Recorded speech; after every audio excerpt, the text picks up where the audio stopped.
Bonjour à tous. Merci de nous accueillir aujourd'hui.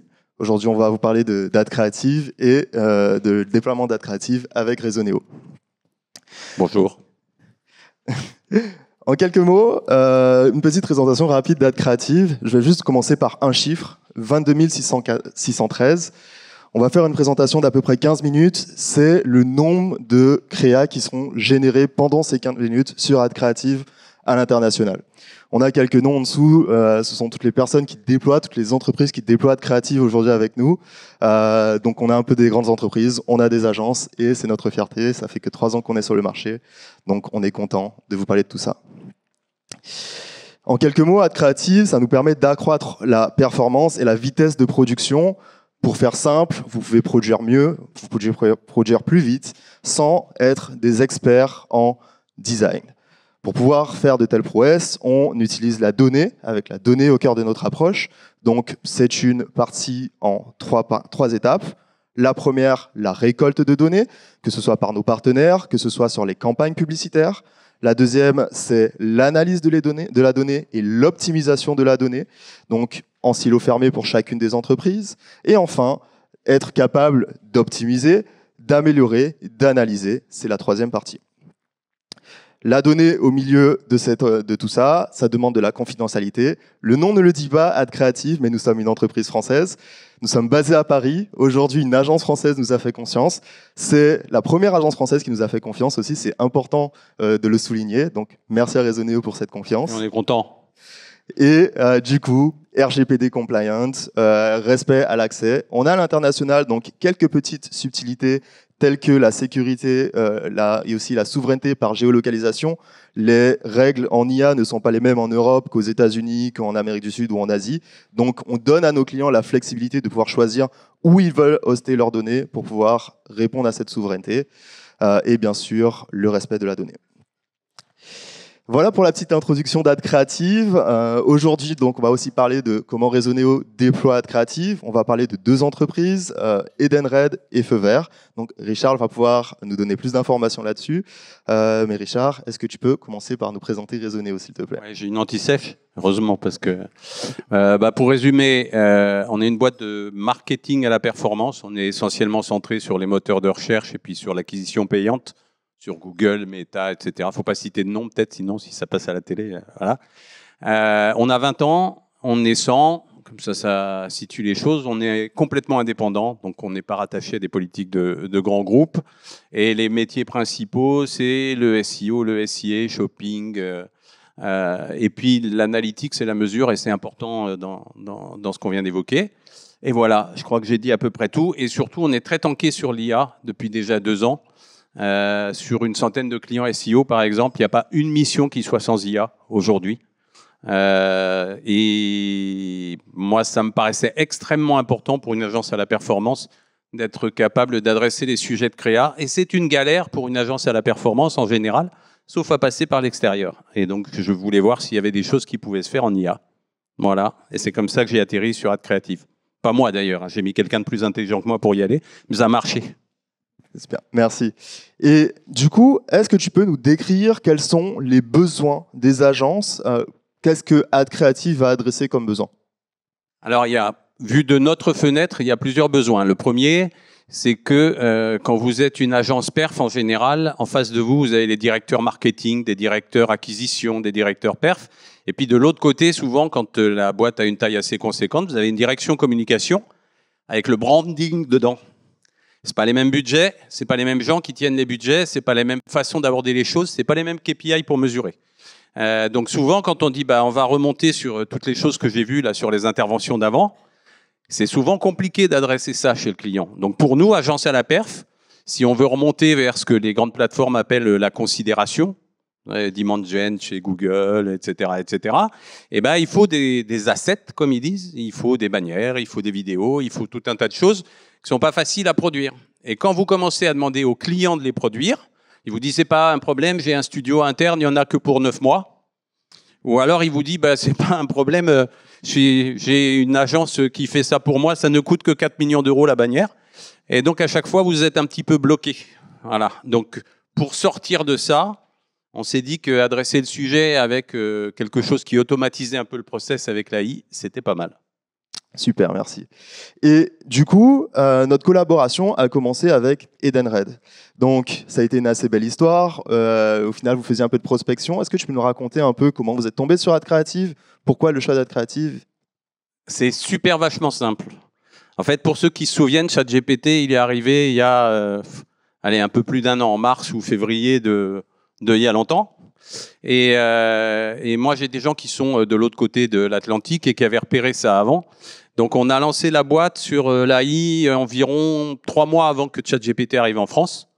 Et le leitmotiv que j'ai, c'est tout va beaucoup plus vite avec l'AI.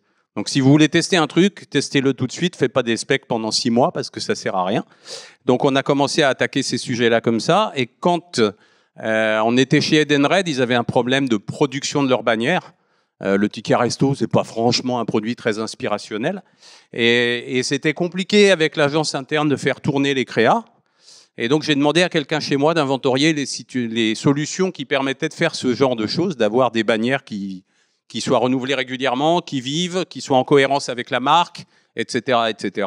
Et ils m'ont remonté AdCreative comme la solution la plus plausible. C'était la veille du rendez-vous chez Edenred. Et donc, normalement, tout le monde, s'était fédéré pour dire qu'il fallait faire 3 mois d'essai avant pour être sûr que ça marche. Et on est allé chez le client le lendemain et je lui ai dit, écoute, on a trouvé une solution, on l'a pas testé, ça se trouve, c'est pourri, ça marche pas. Mais si jamais ça marche, on teste avec toi. Et comme c'était quelqu'un d'assez ouvert, elle a accepté et on a testé chez Edenred la solution. La première campagne qu'on a fait a très bien marché puisque les taux de clic étaient nettement plus élevés. Parce que quand vous pouvez faire tourner vos créas, vous n'avez pas des internautes qui l'ont vu 4 fois, donc ils ont tendance à cliquer un peu plus, ça améliore les taux de clic. C'est franchement l'un des nerfs de la guerre de ce truc-là pour une agence à la performance. Et ça a marché, donc on a pérennisé. Voilà, ça c'est pour Edenred. Exactement. Je regarde le timing, je suis trop bavard. Moi. Non, il n'y a pas de souci. Et du coup, ça me permet de rebondir sur les fonctionnalités qui ont été utilisées. Pour après avoir discuté un peu avec les équipes de Resoneo pour comprendre comment ils ont déployé AdCreative sur ce client-là, ils nous ont fait remonter l'utilisation de 2 outils. Le premier outil, c'est AdCreative, donc le tout premier qui a été sorti, qui porte le nom de l'application, qui lui nous permet de faire du scoring prédictif. Et c'est avec cet outil qu'on arrive à définir un peu quelle fonctionnalité ou quelle créa est la plus appropriée pour un business. Et ensuite, on a déployé une autre fonctionnalité au cours de notre collaboration, qui est le Template Builder, qui est une fonctionnalité qui est après déployée par Feu Vert, on va en parler juste après. Et cette fonctionnalité nous permet de déployer différents templates. Et votre équipe nous a fait remonter une utilisation très intuitive et très inventive de cette plateforme. Aujourd'hui, j'en parle parce que c'est les seuls qui nous ont fait remonter cette façon de l'utiliser. C'est que la particularité d'AdCreative, ça va générer plusieurs types de templates qu'on a nourris par IA. Et en fait, ils nous ont dit, en fait, on va s'inspirer des templates les mieux scorés par votre IA pour après les reproposer à Edenred et créer de nouveaux templates avec. Donc en fait, ils ont un peu optimisé des templates manuellement en s'inspirant de ce qui a été fait par IA. Et c'était assez inventif, je me suis dit que c'était pertinent d'en parler aujourd'hui. Donc ça, c'était pour le cas d'Edenred. Et comme on vous a dit, on va aussi parler de Feu Vert. Est-ce que je peux nous en dire plus aussi sur le cas de Feu Vert? Alors, Feu Vert, qui a des voitures dans la salle? Levez les mains, ceux qui ont des voitures. Qui n'a pas changé ses pneus cette année? Tu vois?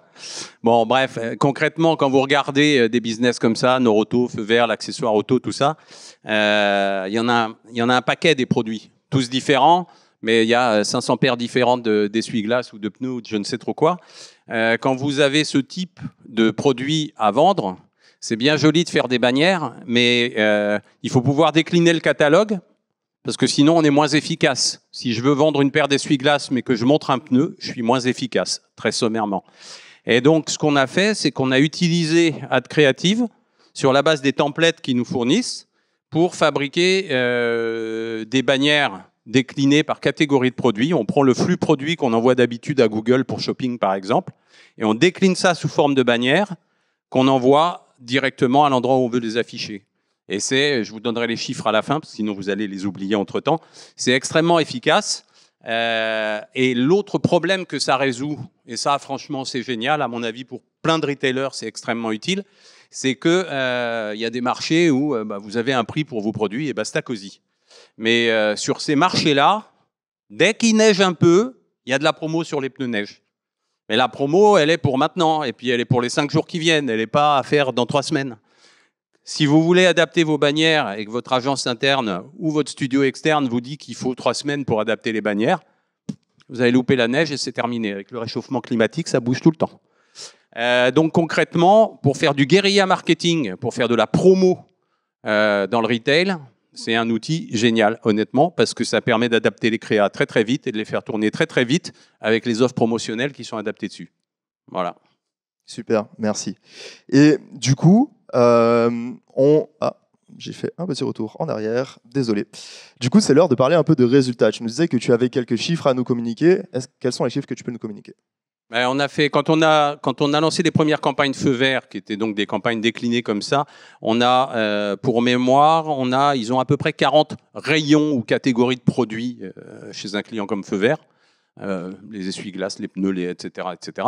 Sur les 40, nous, on a choisi d'en promouvoir 10 à titre de démarrage, de test, et il y a à peu près 20 produits. Donc, on est sur 200 produits en tout. Chaque fois, on prend les top produits. C'est pas la peine d'aller faire des bannières pour un truc qu'ils ont à 2 exemplaires par an.